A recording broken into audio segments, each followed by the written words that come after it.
आज मैं आप लोगों को कराऊंगी साइमल्टेनियस लीनियर इक्वेशन का लास्ट एक्सरसाइज 6G।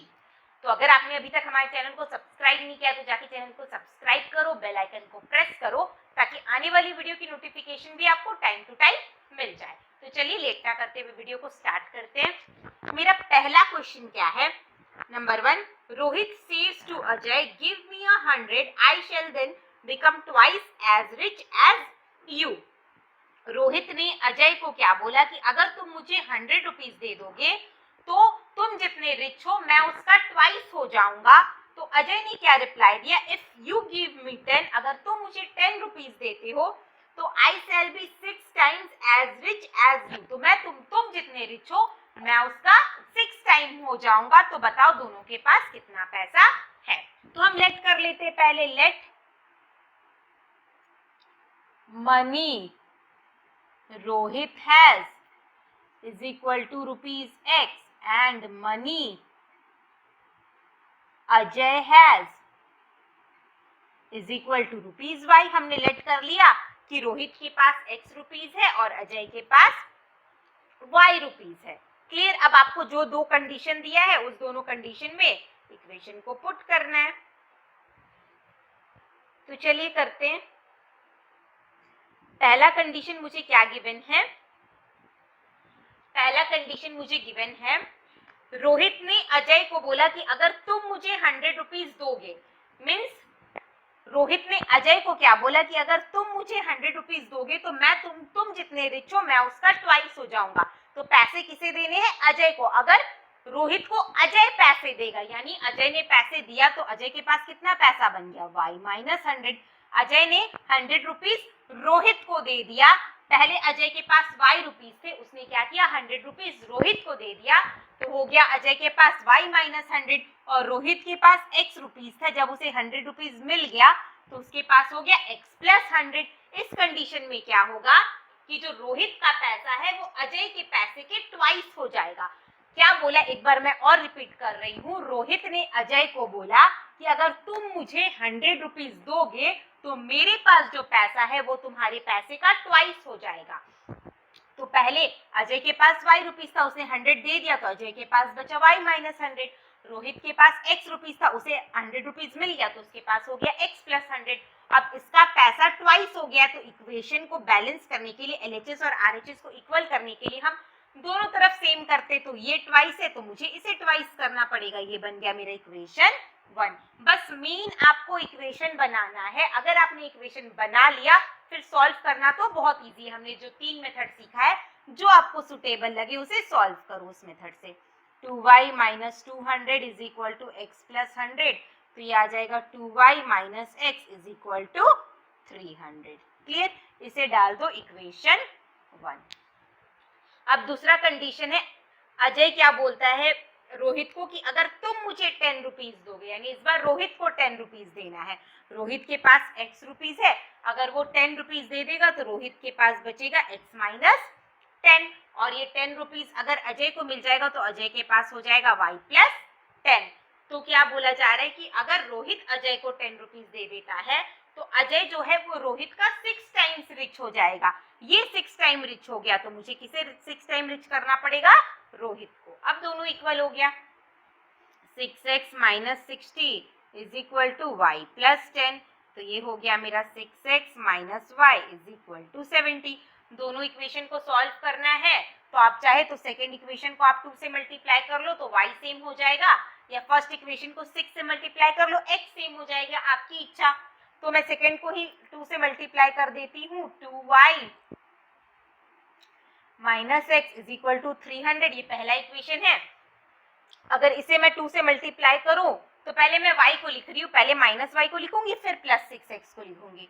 तो ये हो गया माइनस 2y, 2 से मल्टीप्लाई किया तो x बन गया प्लस 12x और ये बन गया 114। ये कैंसिल हो गया, ये आया मेरा 11x इज इक्वल टू 440। यहाँ से अगर मैं x निकालूंगी तो x आ जाएगा 40। x का वैल्यू किसी भी एक इक्वेशन में पुट कर दो। 2y माइनस x मुझे दिया हुआ था 300, इसी में पुट कर दो। 2y is equal to 300 plus 40 कितना हो जाएगा? 340। यहाँ से अगर मैं y निकालूंगी तो आएगा 170। यानी एक्स हमने किसका लेट किया था, रोहित का। रोहित के पास कितने रुपए हैं, 40 रुपए, और अजय के पास है 170 रुपीज। क्लियर। देखो नंबर 2 और नंबर 3 मैं स्किप कर रही हूँ। क्यों कर रही हूँ, क्योंकि ये 2 डिजिट वाला क्वेश्चन है और ऐसा सेम टू सेम पैटर्न का क्वेश्चन हमने एक्सरसाइज 6E में किया है। इस एक्सरसाइज में ये जो डिजिट वाला क्वेश्चन था ये टोटल 4 या 5 था, वो मैंने सारा वेराइटी का कराया था। तो आपको कोई भी डाउट है तो आप पहले प्रीवियस वीडियो को देख लो, क्योंकि सेम ही पैटर्न का सारा क्वेश्चन अगर मैं ही बना दूंगी तो आप क्या रिवीजन करोगे, इसलिए ये आप उसे ट्राई करना। ये जो दोनों मैं स्किप कर रही हूँ 2 और 3, ये आप घर में ट्राई करना। अगर कोई भी डाउट हुआ तो टेलीग्राम ग्रुप को जल्द से ज्वाइन करो। टेलीग्राम ग्रुप का लिंक डिस्क्रिप्शन बॉक्स में प्रोवाइडेड है। ग्रुप को ज्वाइन कर लो, अपना जो भी डाउट है वहां पे आप पोस्ट करो, जल्द से जल्द आपको उसका सोल्यूशन मिल जाएगा, क्योंकि सेम पैटर्न का क्वेश्चन रिपीट करके टाइम वेस्ट हम नहीं करेंगे। आप इसे घर में ट्राई करना। देखो नंबर 4 क्या है, from Delhi station if we buy 2 tickets for station A and 3 tickets for station B, the total cost is ₹77. But if we buy 3 tickets for station A and 5 tickets for station B, the total cost is ₹124. What are the fares from Delhi to station A and to station B? तो station से, Delhi station से 2 station है, एक है A station, एक है B station. तो दोनों स्टेशन का कॉस्ट अलग अलग होगा। तो पहले लेट कर लो फेयर ना, दोनों स्टेशन का फेयर अलग अलग होगा। तो लेट कर लो fare from Delhi to station A BX and to station B BY। हमने लेट कर लिया कि दिल्ली स्टेशन से A स्टेशन तक जाने का कॉस्ट है X रुपीज और B स्टेशन तक जाने का कॉस्ट है Y रुपीज। अब मुझे 2 टिकट खरीदना है A स्टेशन तक का। एक टिकट का कॉस्ट है X रुपीज। अगर मैं 2 टिकट खरीदूंगी A स्टेशन तक का तो कॉस्ट हो जाएगा 2X रुपीज। और आगे क्या है, 3 टिकट्स खरीदना है आपको B स्टेशन तक का। B स्टेशन में एक टिकट का कॉस्ट है Y रुपीज, तो 3 टिकट का हो जाएगा 3Y रुपीज, और दोनों का सम मुझे गिवन है 77। ये है मेरा कंडीशन 1।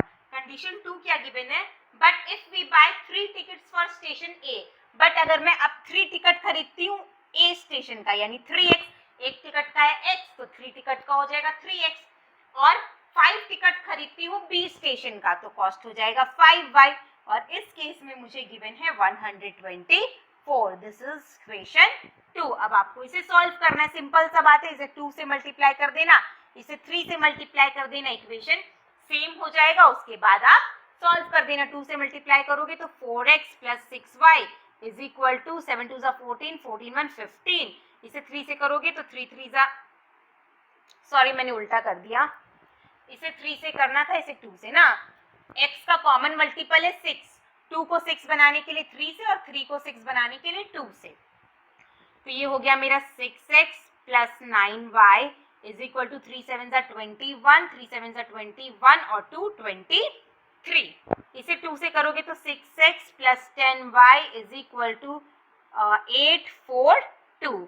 बस अब इसे माइनस करो तो -y इज इक्वल टू, मैंने कर ही दिया बोलते बोलते पूरा, ये आया आपका 7, ये आया आपका 1।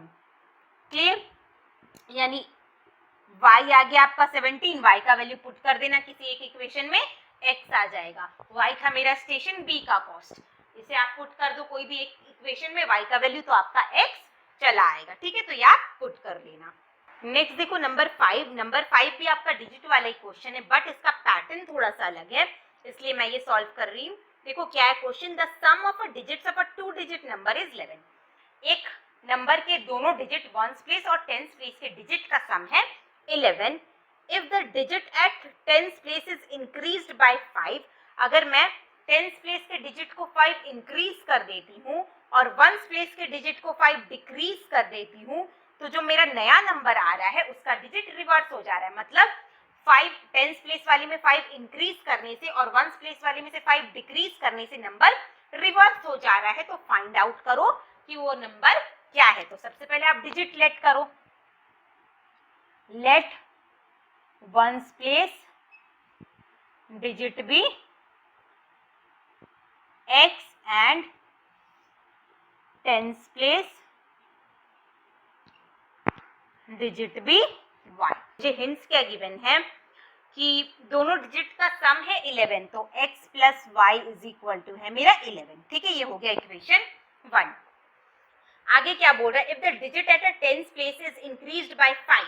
अब मुझे टेंस प्लेस का डिजिट को 5 इंक्रीज करना है और वंस प्लेस के डिजिट को 5 डिक्रीज करना है। इफ वी इंक्रीज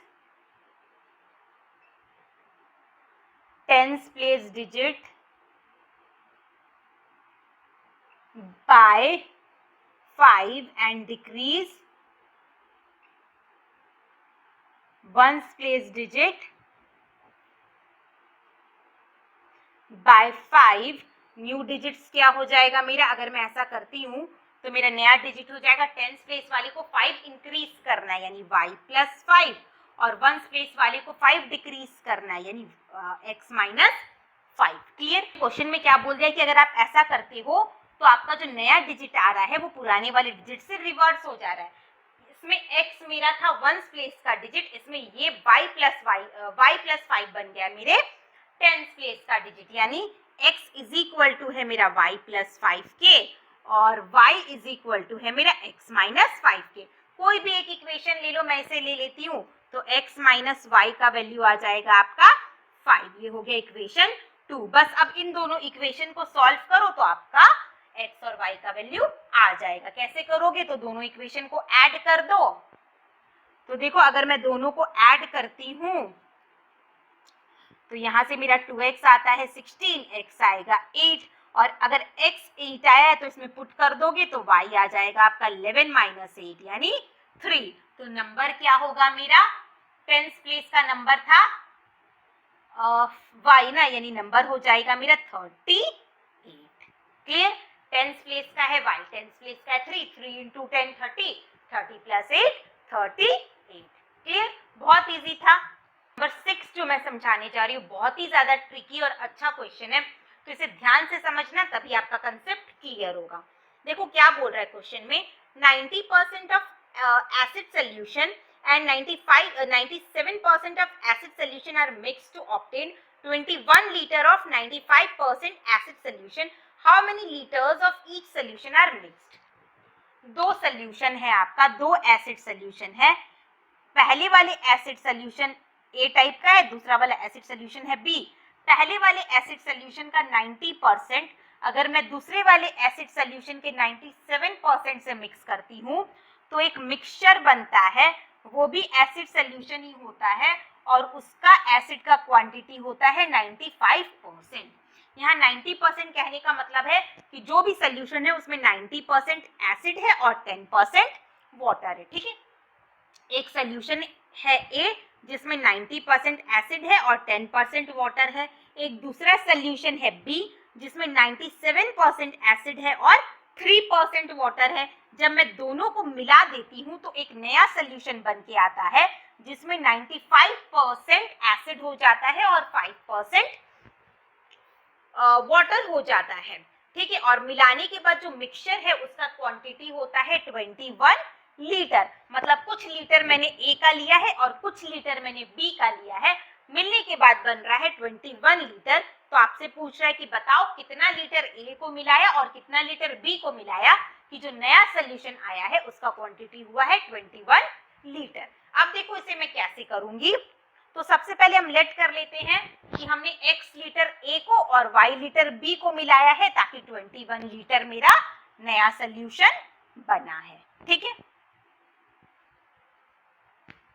यहाँ दोनों टाइप का नाम ए और बी था नहीं, मैंने समझाने के लिए आपको ए और बी लेट किया, यानी पहले वाला एसिडिक सोल्यूशन को x लीटर लेट कर लेते हैं कि पहले वाले एसिडिक सोल्यूशन का x लीटर हमने दूसरे वाले एसिडिक सोल्यूशन के y लीटर से मिलाया है। लेट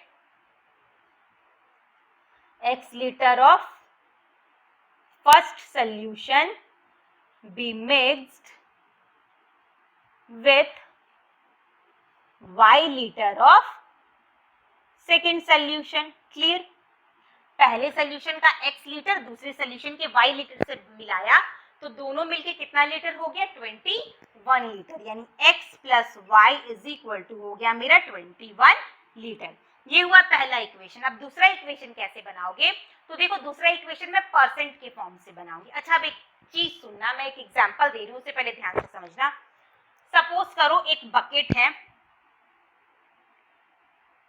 ठीक है, उस बकेट में मेरा 30 लीटर मिल्क है, उस बकेट में मेरा 30 लीटर मिल्क है और इस मिल्क में मेरा 70% मिल्क है और 30% वाटर है।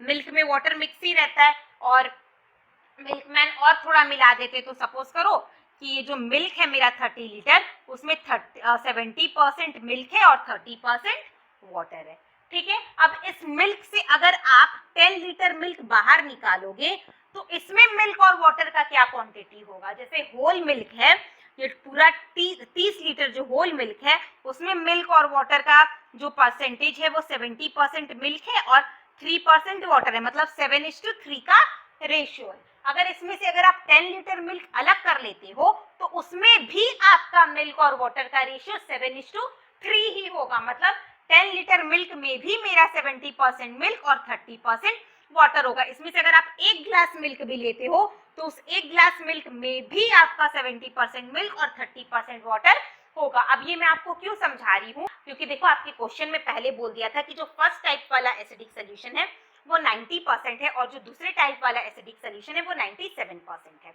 तो जितना भी क्वांटिटी होगा उसमें एसिड का क्वांटिटी होगा 90%, उसमें से अगर आपने x लीटर लिया है तो उस x लीटर में भी एसिड का क्वांटिटी होगा आपका 90%, ठीक है। यानी x लीटर में एसिड का क्वांटिटी हो गया मेरा 90%, यानी एसिड है उसमें x का 90%। दूसरा वाला सोल्यूशन में एसिड का क्वांटिटी है 97%। दूसरा वाला एसिड हमने कितना लिया है y लीटर, तो y लीटर में भी एसिड का क्वांटिटी होगा मेरा 97%। क्लियर। दोनों को मिलाने के बाद मेरा टोटल क्वांटिटी, पहले वाला का क्वांटिटी था x लीटर तो उसमें एसिड था 90%, दूसरे वाले का क्वांटिटी था y लीटर तो उसमें एसिड था 97%। दोनों को मिलाने के बाद टोटल क्वांटिटी हो गया मेरा 21। तो 21 लीटर में एसिड का क्वांटिटी मुझे दिया है। क्वेश्चन में देखो आपको बोला था कि जब आप 90% ऑफ पहले वाले सोल्यूशन को 97% वाले दूसरे सोल्यूशन से मिलाते हो तो 21 लीटर 21 लीटर आपका नया सोल्यूशन बनता है और उसमें एसिड का क्वांटिटी हो जाता है 95%। तो इसमें एसिड हो गया 95%। ये हुआ मेरा इक्वेशन 2। तो यहाँ इक्वेशन 2 बनाने का आपका बस यही एक ऑप्शन है और इसे ये कैसे आया ये आपको समझ में आ गया। क्लियर, कैसे हमने क्या लॉजिक से ये वाला इक्वेशन बनाया, समझ में आया। तो अब इसे सॉल्व करो तो ये हो जाएगा 90x plus 97y is equal to, इसे मल्टीप्लाई कर लो तो कितना आ जाएगा, 95 को मल्टीप्लाई करो 21 से, 1 5 जा 5, 1 9 जा 9, 2 5 जा 10, 2 9 जा 18, 1 19, 5 9 1 9, यानी 1995। ये हो गया इक्वेशन 2। क्लियर। 100 100 दोनों में से कॉमन लेके कट कर दिया। अब आप क्या करोगे, इसे भी 90 से मल्टीप्लाई कर लेना, दोनों में x का वैल्यू सेम आ जाएगा और दोनों इक्वेशन को सॉल्व करके x और y फाइंड आउट कर लेना। ऐसा इक्वेशन हमने बहुत सॉल्व किया है, तो मेन जो इक्वेशन बनाना था वो मैंने बता दिया है। आप इसे आगे सॉल्व करोगे, x और y का वैल्यू फाइंड आउट करोगे और कोई भी डाउट हुआ या प्रॉब्लम हुआ तो फटाक से टेलीग्राम ग्रुप को ज्वाइन करो और वहां पे पूछना। अब देखो next number 7। Class 10 students of a school wanted to give a farewell party to the outgoing student of class 12। Class 11 के बच्चों ने डिसाइड किया क्लास 12 के बच्चों को फेयरवेल पार्टी देने का। भी आप स्कूल में अगर होते तो आपको भी क्लास 10 के बच्चों को फेयरवेल पार्टी देना पड़ता, बट कोरोना है तो आप घर में ही हो। आगे देखो क्या बोल रहा है, they decided to purchase 2 kinds of sweet, one costing rupees 250 per kg and other costing rupees 350 per kg. They estimated that 40 kg of sweets were needed and if the total budget for the sweet was 11,800, find how many sweets of each kind were bought. ठीक है, क्या बोला गया है कि farewell party का decide किया गया है और उन्होंने दो तरह के स्वीट्स मीन्स मंगाने का सोचा और दोनों मिला के हो रहे हैं 40 kg, कुछ फर्स्ट काइंड का और कुछ सेकंड काइंड का, दो तरीका का स्वीट्स मंगाया है, दोनों को मिला के हो रहा है 40 kg और उन दोनों का कॉस्ट भी दिया है। तो चलो पहले लेट कर लेते हैं, लेट क्वांटिटी ऑफ, कितना नंबर है ये, number 7, first kind of sweet be x kg and second kind of sweet bee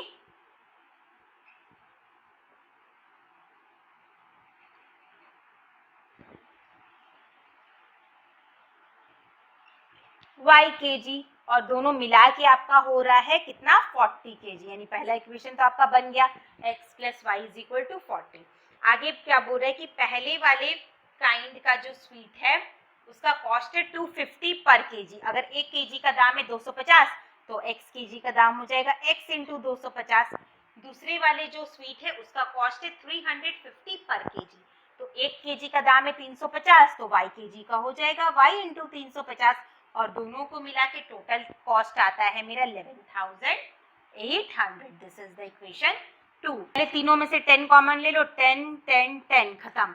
फिर आप 5 कॉमन ले लोगे तो ये आ गया आपका 5x + 7y = ये 51180, इस 5 को इधर भेज दो तो 5x + 7y = 5 2 = 10, 5 3 = 15, 5 6 = 30। इक्वेशन 2। इन दोनों इक्वेशन को सॉल्व कर लेना। अब यहाँ से मैं सिर्फ इक्वेशन बनाऊंगी, सॉल्व नहीं करूंगी, क्योंकि ऐसे मैंने बहुत सारे सम्स को सॉल्व किया है। इसके पहले भी जिसमें सिर्फ इक्वेशन सॉल्व करना था उसे भी सॉल्व करके बताया, और इसके पहले 2 एक्सरसाइज में भी इक्वेशन सॉल्व किया, तो बहुत सारे इक्वेशन आपका प्रैक्टिस हो चुका है। तो ये आप आगे सॉल्विंग खुद करोगे, मैं इक्वेशन बना कर वहां तक कर दूंगी, आगे सॉल्विंग आप करोगे। कोई भी डाउट होगा टेलीग्राम ग्रुप में फटाक से पूछ लेना, ठीक है। तो आगे सॉल्व करके दोनों का आपका क्वांटिटी x और y आ जाएगा।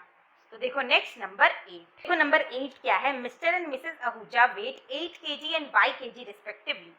मिस्टर और मिसेस आहूजा का वेट आपको गिवन है और दोनों ने ही डाइटिंग स्टार्ट किया है, और डाइटिंग करने के बाद Mr Ahuja loss 5 kg weight. Mr Ahuja ने कितना वेट लॉस किया, 5 kg, और उनके बाद उनका वजन उनकी वाइफ के वजन के बराबर हो गया जो पहले था। पहले मैं थोड़ा सा लिखती हूँ तब आपको समझ में आएगा। मिस्टर आहूजा का वेट है x kg जो कि मुझे गिवन है, मिसेस आहूजा का वेट है y kg जो मुझे गिवन है। दोनों ने डाइटिंग स्टार्ट किया, डाइटिंग स्टार्ट करने के बाद मिस्टर आहूजा का वेट 5 kg कम हो गया, यानी उनका वेट हो गया x - 5, और ये वेट पहले जो उनकी वाइफ का वेट था जो था y kg उसके बराबर हो गया। यानी यहाँ से मैं निकालूंगी तो ये हो गया मेरा इक्वेशन, y को हमने इधर ले आए और 5 को उधर भेज दिया। आगे क्या बोल रहा है, मिसेस आहूजा ने भी कुछ वेट लॉस किया है। कितना किया है, 4 kg। मिसेस आहूजा का वेट था y, 4 kg कम किया तो हो गया y - 4, और ऐसा करने के बाद उनका weight 7/8 of what her husband weighted before the course. और ऐसा करने के बाद उनका वेट जो है, जो पहले उनके हस्बैंड का वेट था उनका 7/8 हो गया। ये वेट उनके हस्बैंड के वेट का 7/8 हो गया, यानी ये किसके बराबर है, उनके हस्बैंड के वेट के 7/8 के बराबर। क्लियर? तो क्रॉस मल्टीप्लाई करो तो 8 × y - 4 = 7x, 8y - 32 = 7x, 8y - 7x = 32। Equation 2। इसे आप चाहो अगर x को इक्वल करना चाहते हो तो इसे 7 से मल्टीप्लाई कर देना, y के कोफिशिएंट को इक्वल करना चाहते हो तो 8 से मल्टीप्लाई कर देना, करके x और y का वैल्यू फाइंड आउट कर लेना। क्लियर?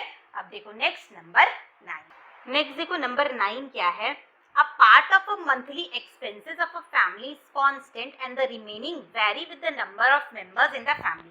सबसे पहले मैं इस स्टेटमेंट का आपको मतलब समझाती हूँ।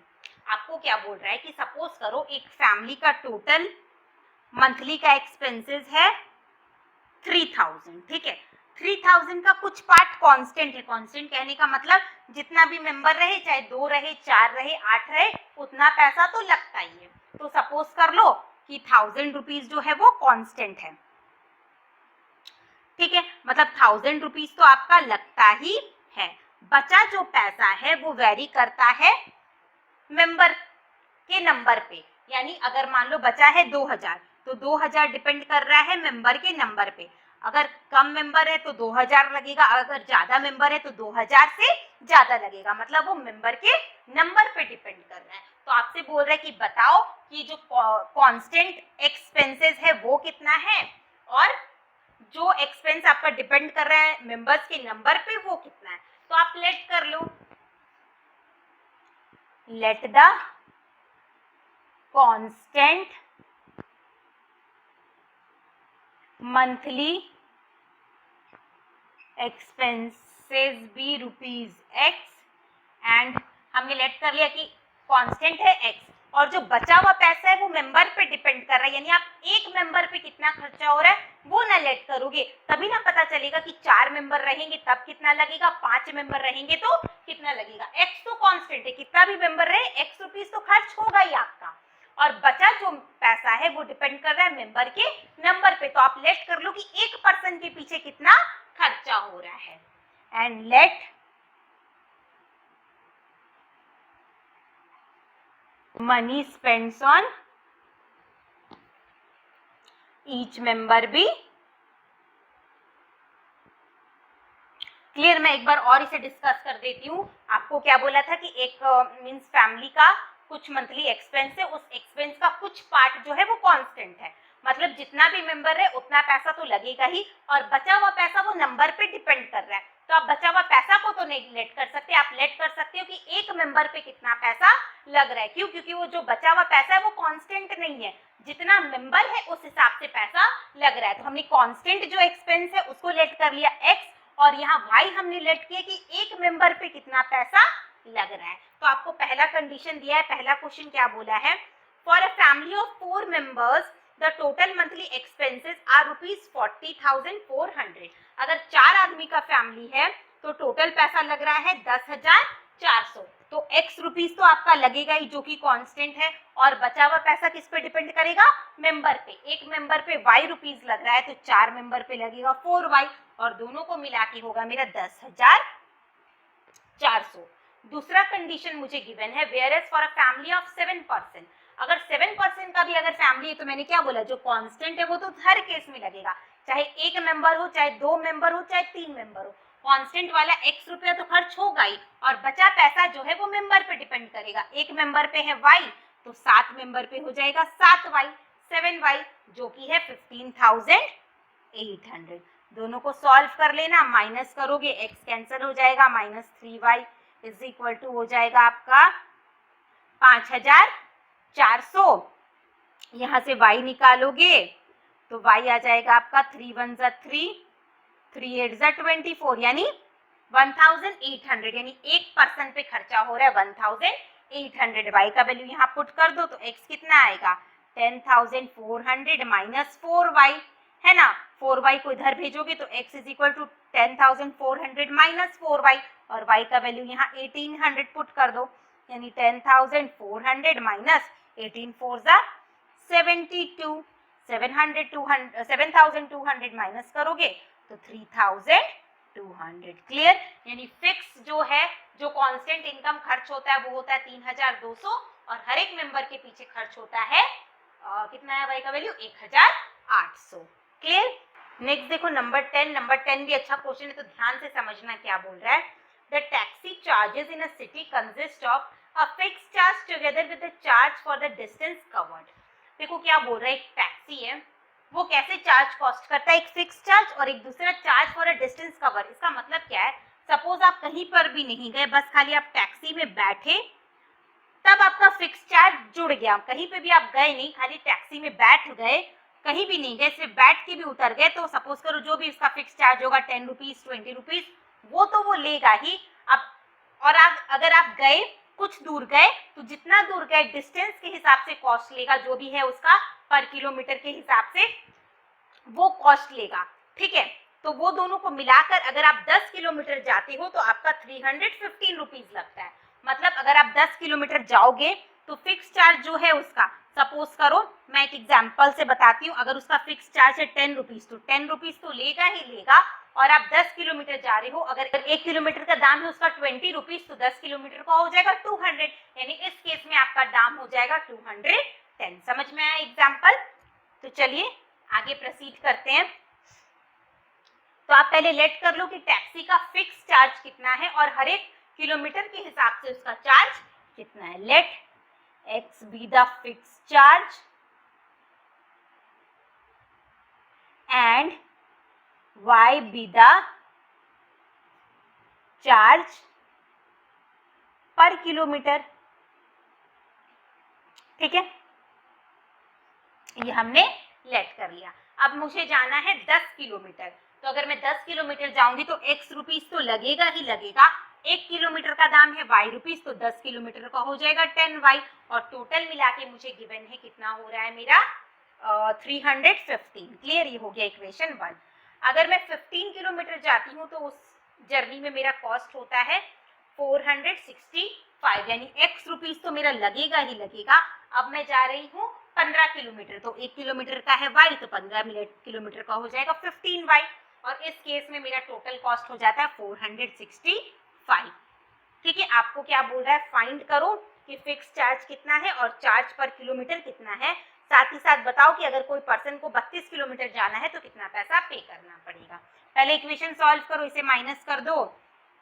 -5y is equal to minus करो 0, 6 में से 1 5। क्लियर, यहाँ से y निकालोगे, और सॉरी 6 में से 1 5 और 4 में से 1 3। यहाँ से 5 निकालोगे तो 5 3 जा 15, यानी y आया 30 रुपीज, यानी उसका हर एक किलोमीटर का चार्ज है 30 रुपीज। अब फिक्स चार्ज निकालना है तो पुट कर दो x is equal to, equation 1 में x प्लस 10y आपको गिवन है 315, यहाँ से x निकालोगे तो 315 माइनस 10 इंटू 30 यानी 300, यानी आएगा 15। तो टैक्सी का फिक्स चार्ज है 15 रुपया, मतलब अगर आप टैक्सी में बैठ गए, कहीं गए भी नहीं, तो आपको 15 रुपया देना पड़ेगा, और अगर आप कहीं गए तो 15 रुपया तो देना ही पड़ेगा। जिस हिसाब से, जिस डिस्टेंस को आप कवर करोगे उतने उस हिसाब से आपको पैसे देने पड़ेंगे। 1 किलोमीटर का है 30, तो जितना डिस्टेंस आप ट्रैवल करोगे पर किलोमीटर के हिसाब से उतना पैसा देना पड़ेगा। तो आपको फाइंड आउट करने बोला है कि अगर कोई पर्सन 32 किलोमीटर जाता है फॉर 32 किलोमीटर, तो 15 रुपीज तो उसे देना ही पड़ेगा। साथ ही साथ 1 किलोमीटर का दाम है 30 रुपया, तो 32 किलोमीटर का हो जाएगा 32 इंटू 30, यानी 15 प्लस 0 3 2 6 3 3 9, यानी 5 6 1 7 1 9 975 रुपीज उसे पे करना पड़ेगा। क्लियर। नेक्स्ट देखो नंबर 11। नंबर 11 भी आपका थोड़ा 10 वाले ही कंसेप्ट में बनेगा। क्या है question, lending library has a fixed charge for the first 3 days and an additional charge for each day thereafter. Geeta paid rupees 27 for a book kept for 7 days while Mohit paid rupees 21 for the book he kept for 5 days. Find the fixed charge and the charge for each extra day. Question में क्या बोल रहा है कि एक library है, अगर आप वहां से बुक लेते हो तो 3 दिन के लिए फिक्स्ड ही चार्ज है, जो भी उसका चार्ज होगा 10 20 30 जो भी उसका चार्ज होगा। सपोज करो 10 रुपया चार्ज होगा, तो 3 दिन अगर आप बुक रखते हो तो 10 रुपया तो आपको देना ही पड़ेगा। 3 दिन तक का चार्ज है। 1 दिन रखोगे तो भी 10 रुपया, 2 दिन रखोगे तो भी 10 रुपया, 3 दिन रखोगे तो भी 10 रुपया। 3 दिन के लिए 3 दिन तक का उसका फिक्स चार्ज है 10 रुपीज। ठीक है, आगे क्या बोल रहा है, उसके बाद अगर आप बुक रखते हो तो उसमें एडिशनल चार्ज ऐड होते जाएगा नंबर ऑफ डेज के हिसाब से। मतलब सपोज करो आपने 5 दिन बुक रखा, ठीक है, 5 दिन बुक रखा तो 3 दिन के लिए तो आपको 10 रुपया देना ही पड़ेगा। बचा 2 दिन, तो अब फिर उसमें हर एक दिन के हिसाब से पैसा जुड़ेगा। अगर उसका एडिशनल चार्ज अगर लेट कर लो, अगर है 5 रुपया, तो 1 दिन का 5 रुपया, 2 दिन का हो जाएगा 10 रुपीज, यानी अगर आपने 5 दिन बुक रखा तो आपको टोटल 20 रुपीज पे करना पड़ेगा। ये कंसेप्ट है। क्लियर, समझ में आया। 3 दिन तक का फिक्स चार्ज लगेगा, उसके बाद का जो चार्ज है वो डे के हिसाब से लगेगा, ईच डे के हिसाब से। तो लेट कर लो, let fix charge be ₹x, ये है मेरा number 11, and charge per day be ₹y। Clear. Geeta ने कितने दिन के लिए बुक रखा, फॉर गीता, गीता ने मेरा बुक रखा है कहाँ गया, 7 डेज के लिए। गीता ने 7 डेज के लिए बुक रखा है, मतलब 3 दिन तक के लिए तो उसे x रुपीज ही पे करना पड़ेगा। 3 दिन का काम हो गया, बचा कितना दिन, 4 दिन। टोटल 7 दिन के लिए बुक रखा है, 3 दिन का काम हो गया, बचा 4 दिन। तो 4 दिन पे उस पे चार्ज पर डे के हिसाब से लगेगा, मतलब एक दिन का y रुपीज, तो 4 डेज के लिए लगेगा 4y रुपीज, और टोटल गीता को पे करना पड़ा है 27 रुपीज। ये हो गया इक्वेशन 1।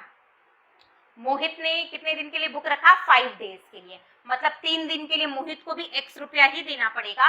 बचा 2 दिन, 2 दिन के लिए चार्ज पर डे लगेगा, एक दिन का y तो 2 दिन के लिए 2y, और इस हिसाब से मोहित को पे करना पड़ा है 21 रुपया, है ना। तो फाइंड करो कि फिक्स चार्ज कितना है और चार्ज पर डे कितना है। तो यहाँ से आपको देख के समझ में आ रहा है, x कैंसिल हो जाएगा, 2y इज इक्वल टू आएगा 6, y आ जाएगा मेरा 3, यानी चार्ज पर डे हो गया मेरा 3। और अगर मैं यहाँ से फिक्स चार्ज निकालूंगी तो फिक्स चार्ज हो जाएगा मेरा 21 माइनस 6 यानी 15 रुपीज। क्लियर, ये ओरली ही मेरा हो गया। नंबर 12 देखो क्या है।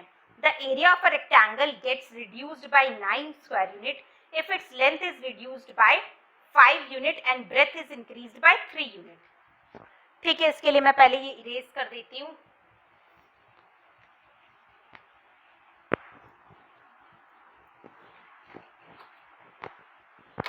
मुझे क्या बोल रहा है कि एक रेक्टेंगल का एरिया जो है वो 9 यूनिट कम हो जाता है अगर उसका लेंथ 5 यूनिट कम होता है और ब्रेथ 3 यूनिट बढ़ता है। सेकेंड कंडीशन दिया है, if the length of this rectangle is increased by 3, अगर लेंथ 3 यूनिट बढ़ जाता है और ब्रेथ 2 यूनिट बढ़ जाता है तो उस केस में एरिया 67 यूनिट इंक्रीज हो जाता है। फाइंड करो क्या है लेंथ, क्या है ब्रेथ। लेट करो, लेंथ भी x एंड ब्रेथ भी, अगर लेंथ है x यूनिट, ब्रेथ है y यूनिट, तो एरिया हो जाएगा मेरा, रेक्टेंगल का क्या होता है लेंथ इनटू ब्रेथ यानी xy यूनिट स्क्वायर, जो भी यूनिट होगा मीटर सेंटीमीटर जो भी। ठीक है, ये देखो क्या बोल रहा है कि अगर मैं लेंथ को 5 डिक्रीज करती हूँ और ब्रेथ को 3 इंक्रीज करती हूँ, लेंथ को 5 डिक्रीज करती हूँ और ब्रेथ को 3, ब्रेथ था मेरा y, ठीक है y, ब्रेथ को अगर मैं 3 इंक्रीज करती हूँ तो जो मेरा एरिया है वो पुराने वाले एरिया से 9 कम हो जाता है। 9 नहीं होता है, पुराने वाले एरिया से 9 कम होता है। पुराना वाला एरिया था xy से 9 कम हो जाता है। तो इसे सॉल्व करो, ये हो गया xy plus 3x minus 5y minus 15 is equal to xy minus 9। xy cancel, 3x minus 5y ये उस तरह जाएगा तो प्लस में, यानी आएगा आपका माइनस 9 प्लस 15 यानी आएगा 6। ये हो गया इक्वेशन 1। क्लियर। आगे क्या बोल रहा है कि अगर मैं लेंथ को 3 इंक्रीज करूं और ब्रेथ को 2 इंक्रीज करूं, लेंथ को 3 इंक्रीज करूं, ब्रेथ है y, ब्रेथ को 2 इंक्रीज करूं, तो जो मेरा एरिया है वो पहले वाले एरिया से 67 ज़्यादा हो जाता है, xy प्लस 67। ये करो xy plus 2x plus 3y plus 6 is equal to xy plus 67। xy cancel, 2x plus 3y, ये 6 उधर जाएगा माइनस तो आएगा 61। इक्वेशन 2। दोनों को सेम करो, देखो दोनों में मैं x सेम करती हूँ तो इसे 2 से मल्टीप्लाई करना पड़ेगा, इसे 3 से मल्टीप्लाई करके इक्वेशन सॉल्व कर लेना और x और y का वैल्यू फाइंड आउट करना। ठीक है, कोई डाउट हुआ तो टेलीग्राम ग्रुप में पोस्ट करना। देखो लास्ट नंबर 13 क्या है, it takes 12 hours to fill a swimming pool using 2 pipes. 2 pipe है, दोनों मिलकर अगर किसी स्विमिंग पूल को भरते हैं तो 12 घंटे का समय लगता है। If the pipes of larger diameter is used for 4 hours and the pipe of smaller diameter is used for 9 hours, only half of the pool is filled. How long would each pipe take to fill the swimming pool? तो बोल रहा है कि बताओ अगर दोनों pipe अलग अलग यूज किया जाए तो स्विमिंग पूल कितना टाइम में भरेगा। तो सबसे पहले आप पाइप की एफिशिएंसी लेट कर लो, तो आप एफिशिएंसी बोलो चाहे फिर बोलो work done by pipe in 1 hour. ठीक है, तो 2 पाइप है, एक का डायमीटर छोटा है, एक का डायमीटर बड़ा है। जिसका डायमीटर बड़ा है उसे मैं ए से डिनोट कर रही हूँ। ठीक है, let work done by pipe A in 1 hour be x and pipe B in 1 hour be y. ठीक है, हमने एफिशिएंसी लेट कर लिया कि पाइप ए जिसका डायमीटर बड़ा है उसे मैंने ए से डिनोट किया है, उसका एफिशिएंसी है एक्स और जो दूसरा पाइप है उसका एफिशिएंसी है वाई। मतलब 1 घंटे में पहला पाइप जो पाइप ए है वो एक्स काम करता है और 1 घंटे में जो दूसरा पाइप है वो वाई काम करता है। ठीक है, और दोनों मिलकर 12 आवर्स में उस स्विमिंग पूल को फिल कर देते हैं। अगर दोनों मिलकर 12 आवर में स्विमिंग पूल को फिल कर देते हैं तो टोटल काम को हमेशा हम 1 लेट करते हैं। 12 आवर में पूरा 1 काम हो जाता है तो 1 आवर में कितना काम होगा 1/12। 1 आवर में दोनों मिलके कितना काम करेंगे 1/12 और हमारे हिसाब से ए 1 आवर में कितना काम करता है x, बी 1 आवर में कितना काम करता है y और दोनों मिलके 1 आवर में कितना काम करेंगे 1/12। क्लियर, ये हो गया इक्वेशन 1। समझ में आया कैसे आया? मुझे दिया था कि दोनों मिलके 12 घंटा में स्विमिंग पूल को फिल कर देते हैं और टोटल काम को हम लेट करते हैं 1। अगर 12 आवर में 1 काम हो रहा है तो 1 घंटे में कितना काम होगा 1/12 और x 1 घंटे में पाइप ए 1 घंटे में x काम करता है, पाइप बी 1 घंटे में y काम करता है, तो दोनों मिलके 1 घंटे में करेंगे 1/12 काम। इसे क्रॉस मल्टीप्लाई करो तो 12x plus 12y is equal to 1। ये हो गया इक्वेशन 1। आगे बोल रहा है कि अगर मैं जो मेरा लार्जर डायमीटर वाला पाइप है मतलब पाइप ए है उसे अगर मैं 4 घंटा काम कराती हूँ, 1 घंटा में वो x काम करता है, 4 घंटे में कितना काम करेगा 4x। जो मेरा दूसरा वाला पाइप है जो छोटे डायमीटर वाला पाइप है यानी पाइप बी उसे मैं 9 घंटे काम कराती हूँ, 1 घंटा में वो y काम करता है, 9 घंटे में करेगा 9y। तो मेरा आधा स्विमिंग पूल भर रहा है, टोटल वर्क है 1 हाफ हो रहा है यानी 1/2। तो 4x plus 9y is equal to half. ये क्रॉस मल्टीप्लाई करोगे तो 8x plus 18y is equal to 1 हो गया इक्वेशन 2। दोनों को सॉल्व करो तो सॉल्व करने के लिए क्या करना पड़ेगा, दोनों का कॉमन मल्टीपल निकालो। 12 और 8 का कॉमन मल्टीपल 24 यानी इसे 2 से मल्टीप्लाई, इसे 3 से मल्टीप्लाई, तो ये हो गया 24x plus 24y is equal to 2। इसे अगर मैं 3 से मल्टीप्लाई करूंगी तो 24x प्लस 18 3 जा 54y is equal to 3। Minus करो तो ये आ जाएगा मेरा -30y is equal to -1। y निकालूंगी तो 1/30, y आया मेरा 1/30। अब x निकालो तो x प्लस y मुझे गिवन था 1/12, यहाँ से x निकालूंगी तो 1/12 माइनस 1/30। एलसीएम लो, 12 और 30 का एलसीएम आएगा 60, 5/2 यानी 3/60। कट करोगे तो आएगा 1/20। x और y का वैल्यू आ गया बट मेरा भी आंसर नहीं आया। मुझे क्वेश्चन में बोला गया था कि दोनों अकेले अकेले उस काम को कितने आवर्स में कर लेते हैं और आपने तो यहाँ पे लेट किया था कि वो 1 आवर में कितना काम करते हैं। तो आप देखो ए डन 1/20 वर्क इन 1 आवर। ठीक है, ए जो है वो 1/20 वर्क करता है 1 आवर में। तो आपसे पूछा गया था कि टोटल काम कितने दिन में कर लेगा, टोटल काम हमेशा होता है 1। तो ए डन 1 वर्क करने में कितना समय लगेगा 1 डिवाइडेड बाय 1/20 यानी 20 hours. Similarly B done 1/30 work in 1 hour. तो बी आपका 1 वर्क कितने दिन में करेगा 1 डिवाइडेड बाय 1/30 यानी 30 डेज। क्लियर? तो इसके साथ मेरा लीनियर इक्वेशन का ये एक्सरसाइज यहीं पे फिनिश होता है। ये मेरा बहुत ही लेंथी चैप्टर था पर अब सारा एक्सरसाइज फिनिश हो गया है। इसके बाद हम कोई न्यू चैप्टर स्टार्ट करेंगे। आपको इस एक्सरसाइज में कहीं पे कोई भी डाउट है तो कमेंट सेक्शन या टेलीग्राम ग्रुप में पूछ लेना। टेलीग्राम ग्रुप का लिंक डिस्क्रिप्शन बॉक्स में प्रोवाइडेड है, जाके टेलीग्राम ग्रुप को ज्वाइन कर लो। वो बहुत ही ज्यादा इंपॉर्टेंट है क्योंकि आप वहाँ पे अपने सारे डाउट को क्लियर कर सकते हो। वीडियो कैसा लगा लाइक करके कमेंट करके बताना, ज्यादा से ज्यादा दोस्तों को शेयर करना और कोई भी चैप्टर में डाउट होगा फटाक से पूछना, जल्द से जल्द आपकी वीडियो को अपलोड कर दिया जाएगा। Thank you.